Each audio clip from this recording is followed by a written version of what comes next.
Supreme Court refusal protects illegal immigrants' right to vote.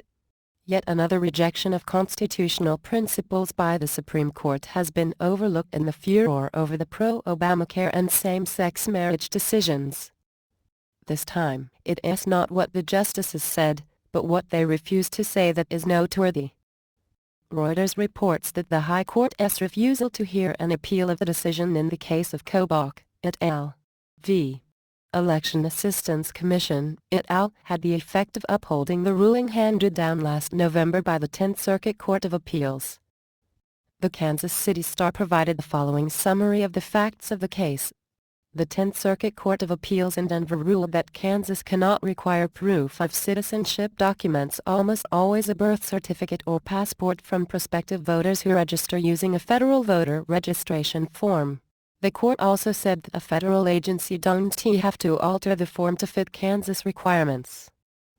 Arizona has a similar proof of citizenship requirement, and Kobach argued the case on behalf of both states in conjunction with Arizona Secretary of State Ken Bennett. In other words, individuals showing up to the polls in Arizona and Kansas can no longer be required to demonstrate proof of U.S. citizenship, opening the ballot box to illegal immigrants. Daily Caller reported on the president's support of the Supreme Court's refusal to hear the appeal. Both the Obama administration and various voter rights groups, including the League of Women Voters and the League of United Latin American Citizens, urged the Supreme Court not to hear the case, and Scott's rejection marks what Bloomberg called a landmark victory for the groups that battled the two states in court. Roll call similarly recorded the glee of those opposed to the higher Arizona and Kansas eligibility standards. In a joint statement, the League of Women Voters of Arizona and Kansas and the Brennan Center for Justice praised the court for reaffirming the important role Congress plays in preserving a fair voter registration process across the country. The LWV, represented by the Brennan Center and several law firms, was a defendant in the case with the EEC. This is an important win for the National Voter Registration Act and an important step forward in making sure that all that are eligible are registered to vote, President of the League of Women Voters of the U.S. Elizabeth McNamara said in a statement. The Kansas Secretary of State isn't convinced that the Supreme Court can interfere with the state's imposition of voter registration requirements. Again, from Daily Caller. Our position in court is that we're exercising our state's right to define the qualifications of electors, Kobach told CQ Roll Call Monday afternoon. By creating this loophole, the federal agency is interfering, he said in reference to the EEC. Kobach emphasized the court's decision not to review the case does not reflect its opinion on the issues of the case. The Supreme Court decision not to review is not particularly surprising given the fact that there was no circuit split yet, he said. Typically, Kobach continued, the Supreme Court favors reviewing decisions where one circuit has gone one way and another circuit has gone another way. It appears that the Supreme Court is waiting for another circuit to weigh in. He expects the 11th Circuit, which he said has jurisdiction over two states with similar proof of citizenship laws, to eventually get involved. Kobach is right.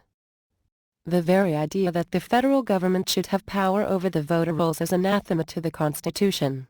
Article I, Section 4 clearly mandates that the times, places, and manner of holding elections for senators and representatives shall be prescribed in each state by the legislature thereof. The voter eligibility issue isn't Kobach's first foray into fighting the federal government. In 2013, U.S. Attorney General Eric Holder sent a letter to Kansas Governor Sam Brownback informing him that the Obama administration would ignore a Kansas law nullifying federal gun control laws. Furthermore, Holder warned the governor that federal agents would take all appropriate actions to enforce federal gun control laws, calling the Kansas statute unconstitutional. In an interview with Fox News conducted after receiving Holder's threat, Kobach laid out his state's position.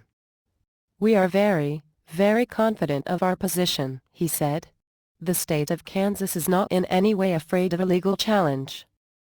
With his stance on the proof of citizenship voting requirement, Kobach shows he is committed to keeping his word.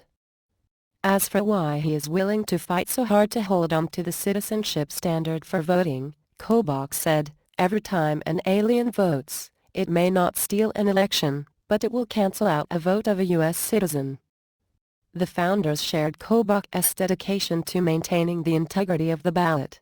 In 1763, John Adams wrote, "We electors have an important constitutional power placed in our hands. We have a check upon two branches of the legislature. The power I mean of electing at stated periods, each branch. It becomes necessary to every citizen, then, to be in some degree a statesman, and to examine and judge for himself of the tendency of political principles and measures. Let us examine, then, with a sober, a manly, and a Christian spirit. Let us neglect all party, loyalty, and advert to facts. Let us believe no man to be infallible or impeccable in government any more than in religion, take no man's word against evidence, nor implicitly adopt the sentiments of others who may be deceived themselves or may be interested in deceiving us." Sam Adams shared his cousin's opinion.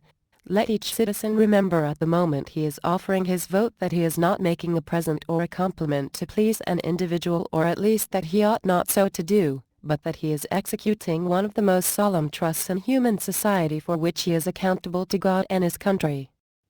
Alexander Hamilton declared, "A share in the sovereignty of the state, which is exercised by the citizens at large, in voting at elections is one of the most important rights of the subject, and in a republic ought to stand foremost in the estimation of the law." Finally, Thomas Jefferson said, "The elective franchise, if guarded as the ark of our safety, will peaceably dissipate all combinations to subvert a constitution dictated by the wisdom and resting on the will of the people." The Supreme Court's refusal to consider the Kobach case could be considered part of a larger combination to subvert our Constitution. If those who have no legal status in the United States are allowed to share suffrage with citizens, there is a good chance that candidates promising more bread and free tickets to the federal circuses will be elected.